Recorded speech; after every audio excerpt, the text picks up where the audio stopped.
প্রধান উপদেষ্টা আলোচনা শুরু করেছেন রাজনৈতিক দলগুলোর সঙ্গে। আজকে 5 ঘন্টার আলোচনা।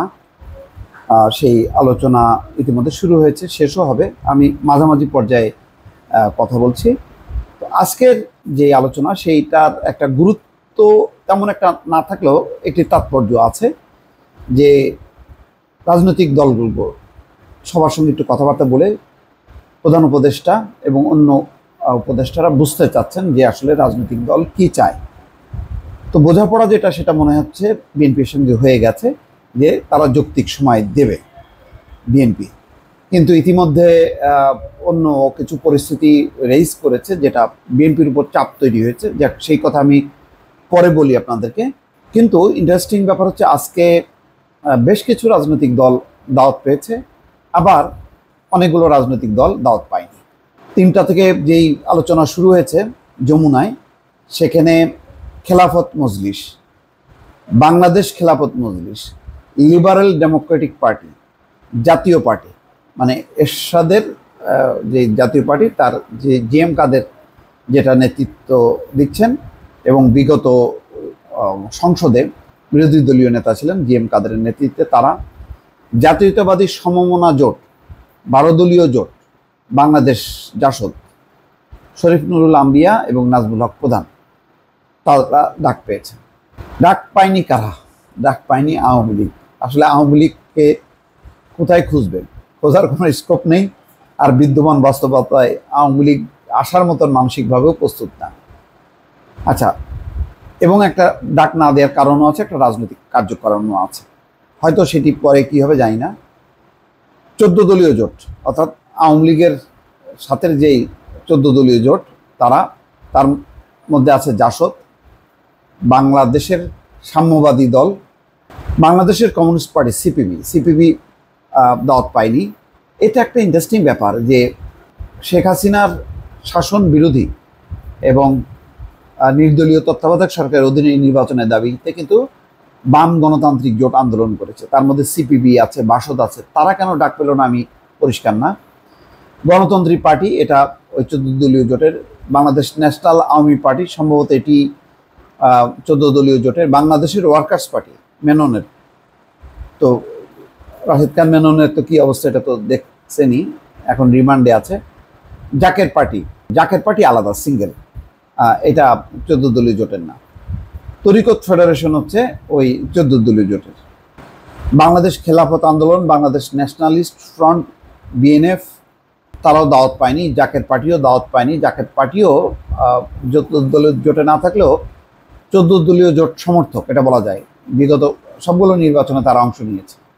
জাতীয়তাবাদী গণতান্ত্রিক আন্দোলন, এনডিএম, ওই যে বিএনএফ, এনডিএম, তৃণমূল, বিএনপি, এগুলো হচ্ছে ওই যে কিংস পার্টি, যে সর্বশেষ নির্বাচনের আগে যে 3-4টি রাজনৈতিক দল পয়দা করছিল।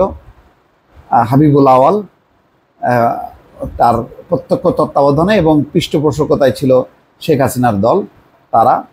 বাংলাদেশ জাতীয়তাবাদী আন্দোলন, বিএনএম, ওই একই। বাংলাদেশ সুপ্রিম পার্টি, বিএসপি, এগুলির এখন আসলে অস্তিত্ব আছে কিনা আমার সন্দেহ আছে। যেমন তৈমুর আলম খন্দকার, তৃণমূল, বিএনপি, যেহেতু এখন আদালতে ওকালতি করে। শমশের মবিন চৌধুরী সুশীল হওয়ার জন্য চেষ্টা করছে হয়তো। যাই হোক, এখন খেলাফত মজলিসের 2 অংশের সঙ্গে প্রথম মত বিনিময় হবে। খেলাফত মজলিসের নেতৃত্ব দেবেন দলটির আমির মাওলানা আব্দুল বাসিত আজাদ। প্রতিনিধি দলে থাকবেন ডক্টর আহমেদ আব্দুল কাদের, মাওলানা শাকওয়াত হোসেন, জাহাঙ্গীর হোসেন ও মুমতাসির আলী।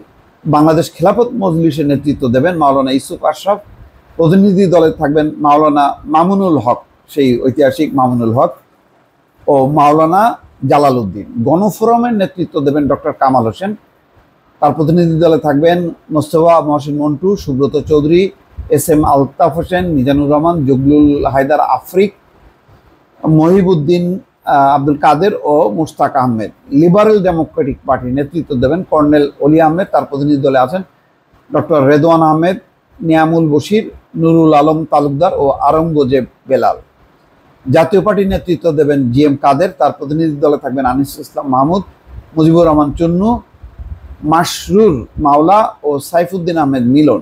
জাতীয়তাবাদী সমমনা জোটের নেতৃত্ব দেবেন এনপিপির চেয়ারম্যান ফরিদুজ্জামান ফরহাদ।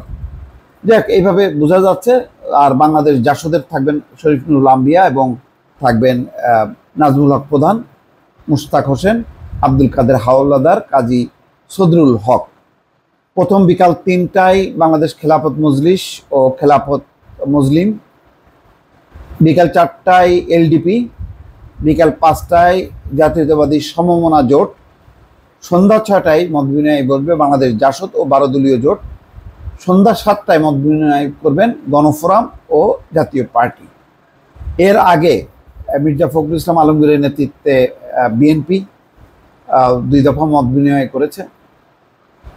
মত বিনিময় করেছে সিপিবি, তারপরে মাহমুদুর রহমান মান্নার নেতৃত্বে গণতন্ত্র মঞ্চ, তারপরে আন্দালি পার্থের বিজেপি সহ শফিকুর রহমানের নেতৃত্বে জামাত ইসলাম, সোলাইমান চৌধুরী এবং মুজিবুর রহমান মঞ্জুর নেতৃত্বে এবি পার্টি, নুরুল হক নূরের নেতৃত্বে গণ অধিকার পরিষদ, ববি হাজ্জাজের নেতৃত্বে এনডিএম, এরা আলাদাভাবে মত বিনিময় করেছে। ফলে এটা সেকেন্ড ফেজে সবগুলো দলকে কাভার করার চেষ্টা করা হচ্ছে। শুধুমাত্র আওয়ামী লীগ এবং 14 দলীয় জোট এবং তার সমর্থকদের বাদ দিয়ে এই মত বিনিময় হবে। তো এই মত বিনিময়ে আমরা জানি যে কোন প্রেক্ষাপট হচ্ছে সংস্কার এবং নির্বাচন, অর্থাৎ কি কি সংস্কার করতে চায় সেটা ডক্টর ইউনূস ব্যাখ্যা করবেন এবং তারপরে নির্বাচন। এখন মোটামুটি একটা ব্যাপার সবাই একমত যে যৌক্তিক সংস্কারের পরেই নির্বাচন। এই যৌক্তিক সংস্কারের সময় সীমা কতটুক হবে এটা নিয়ে একটা মতভেদ আছে। বিএনপি চায় যে এটা একটা সময় বেঁধে দিক, আর অন্যরা বলছে যে না, এই দরকার নেই, যতদিন মানে লাগে করুক। এটা নিয়ে একটু মত পার্থক্য বা মতদ্বৈধতা আছে। এছাড়া সংস্কারের ব্যাপারে সবাই একমত যে একটা ভালো সংস্কার হোক এবং তারপরে নির্বাচন হোক। দর্শক ভালো থাকবেন, আল্লাহ হাফেজ।